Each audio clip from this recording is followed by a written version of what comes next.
Attar is my guide, Attar is my guide.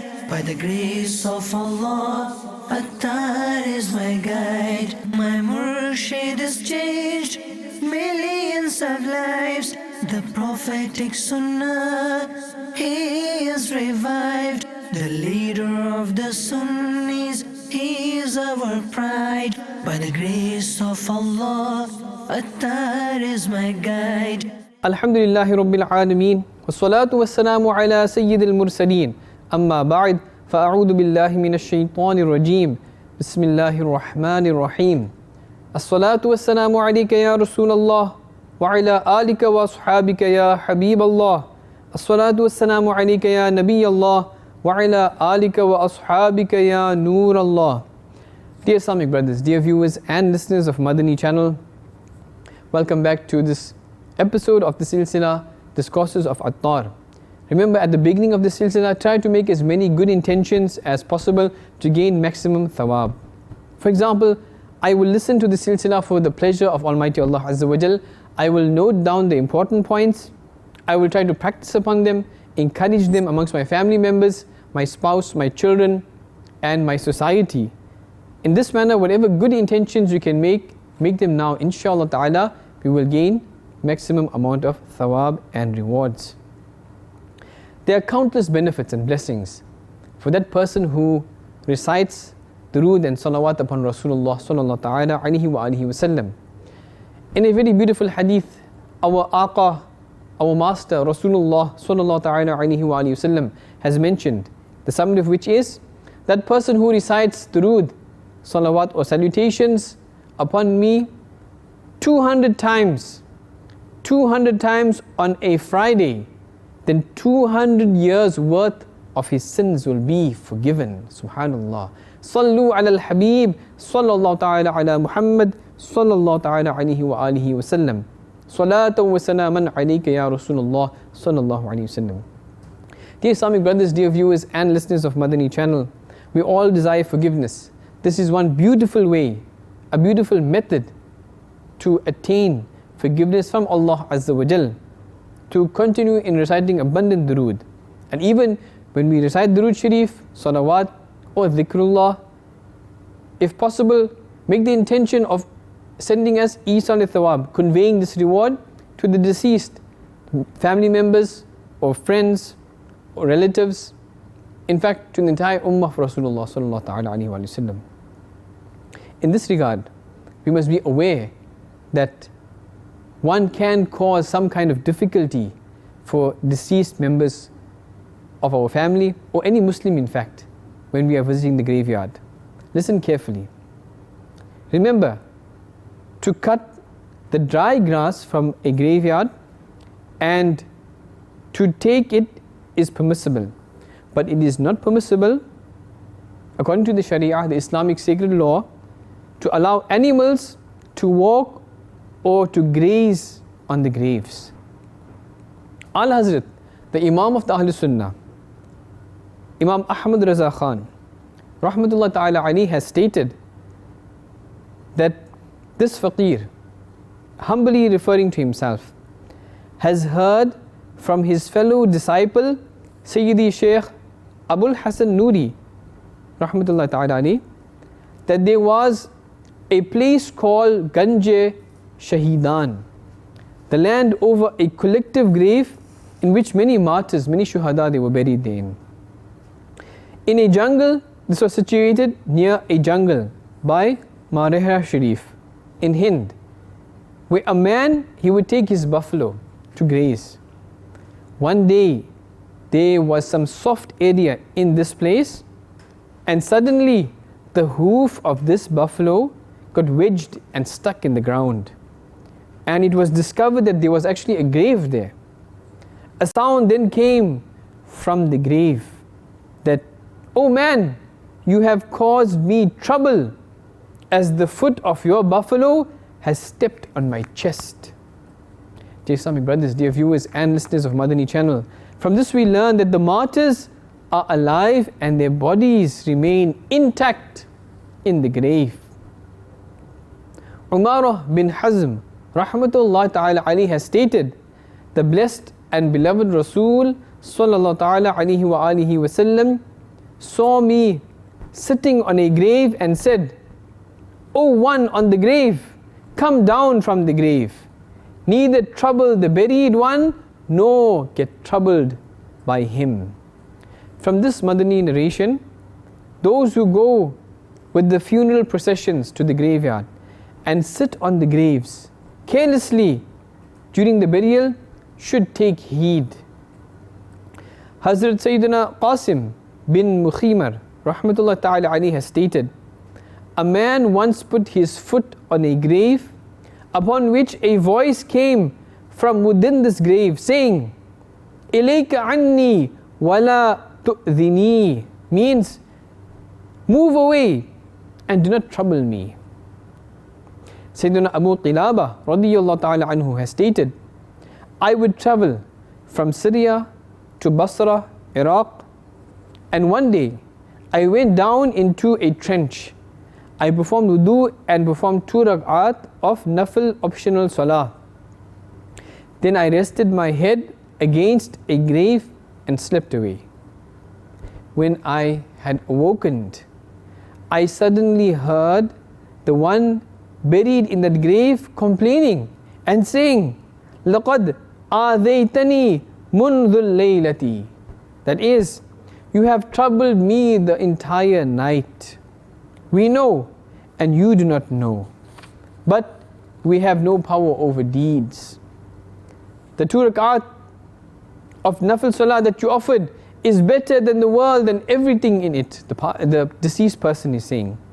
Then he further stated, may Allah Azza wa Jal reward the living of the world on our behalf, because when they send thawab and reward to us, it enters upon us in the form of mountains of light. Subhanallah. Sayyidina Ibn Mina Tabi'i rahmatullah ta'ala alayhi has narrated, once I went to the graveyard, I performed 2 rakat and then I lied on top of a grave. I lied on top of a grave. I swear by Almighty Allah Azza wa Jal, I was fully awake when I heard the buried one saying, Qum faqad aadhaytani, meaning, stand up, get up, you have troubled me. Dear Islamic brothers, dear viewers and listeners of Madani Channel, from these 2 or 3 narrations, we have learned that stepping or even sleeping on the grave will trouble the one who is deceased in it. It is absolutely prohibited. It is haram in fact, and an act leading towards Jahannam, the hellfire, to trouble any Muslim without any legitimate Shari'i Islamic reason. Therefore, do not step on any grave of a Muslim, do not trample on it, do not sit on it, and do not lean on it, because this has been prohibited by Rasulullah sallallahu ta'ala alayhi wa alihi wasallam. Here are 2 beautiful sayings from the Prophet of Mercy, the intercessor of the Ummah, the owner of Jannah sallallahu ta'ala alayhi wa sallam, who has stated, I prefer to walk on embers of fire or on the edge of a sword, or my feet to be sewed to my sandals, than to walk on the grave of any Muslim. And he further states, sallallahu ta'ala alayhi wa alihi wasallam, it is better for a person to sit on embers of fire to the extent that it burns his clothes reaching his skin, than to sit onto a grave. Dear Islamic brothers, dear viewers and listeners of Madani Channel, use the common pathway that is in the graveyard and do not walk on the newly created pathways. It is mentioned in Raddul Muhtar that it is haram, absolutely forbidden and prohibited to walk on the newly created pathways that is made by demolishing other graves. In fact, even when there is doubt regarding that new path, it is impermissible and a sin to walk on that pathway. There is a question regarding placing sweets in the graveyard for the ants to eat. That what is the ruling on taking sweets or sugar into the graveyard with the dead body to feed the ants? The answer: in the same way that the respected scholars have prohibited the taking of bread into the graveyard, the same applies for sweets. To put down flour, sweets or sugar with the intention that because of this the ants will not harm the deceased is utter ignorance. Even without this intention, it is better to distribute it amongst the pious poor people rather than giving it to the ants and the insects.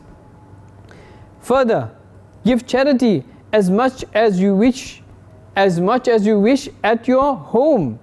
It has been observed many times that during distribution of charity at the graveyard, children and others make noises and trample over the graves of the Muslims. Another question: what is the ruling from the respected scholars of Islam? What do they mention regarding the situation in which an old grave opens up, its soil comes apart, and the bones of the deceased person who was in there becomes visible? In this situation, is it allowed or not to seal the grave with soil? And the answer: in this situation, not only is it permissible to seal the grave with soil, but compulsory, wajib, as it is necessary to cover up a Muslim. In this manner, dear Islamic brothers, dear viewers and listeners of Madani Channel, we must take utmost precaution when we are visiting the Qabristan, when we are visiting the graveyard. Indeed, there are horrific consequences of opening a grave without any shari'i requirement. In this regard, it is mentioned in page 502 of Malfuzat Ala Hazrat. Once Allama Tash Kubra Zada Rahmatullah Ta'ala Ali read a hadith that stated, the soil of the grave does not eat the bodies of the scholars. Satan, the humiliated devil, whispered into his heart, my teacher was a very great scholar. Open his grave and take a look to see what state he is in. That whisper took over him in such a way that one night he went towards the graveyard and opened the grave. He saw that even the shroud had not been affected. Thereafter, what he had seen, a sound came from the grave. You have seen, may Allah Azza wa Jal make you blind. At that very moment, both his eyes became blind. Similarly, another account of the painful result of an individual who unlawfully opened a grave. Al-Hazrat Imam Ahmad Raza Khan Rahmatullahi Ta'ala Ali has mentioned once a woman died and was buried. Her husband loved her a lot, and that love forced him to consider opening her grave to see what condition she was in. He expressed this intention to a scholar of Islam who forbade him from doing so. However, he did not pay any heed, he did not pay any attention, and took him to the graveyard. The scholar tried his best to persuade him, to forbid him, but he went on with his plan to open that grave whilst the scholar remained sitting by the edge of the grave. That man went down into the grave and saw that both her feet were tied to her ponytail. He put his full effort to untie it, but was unable to do so. After all, who can undo the knot tied by Allah Azza wa Jal? That scholar forbade him again, but he did not listen, he did not accept. He applied his full strength for a second time. Again, the scholar forbade him, explaining that the best thing to do would be to leave her in that condition. He said, let me apply my strength one more time. After that, thereafter we will see what happens. He was just applying his strength when eventually the ground rifted and that living man and dead woman both went into the ground. They were swallowed up. وَالْعِيَاذُ بِاللَّهِ تَعَالَى. صلوا على الحبيب صلى الله تعالى على محمد صلى الله تعالى عليه وآله وسلم.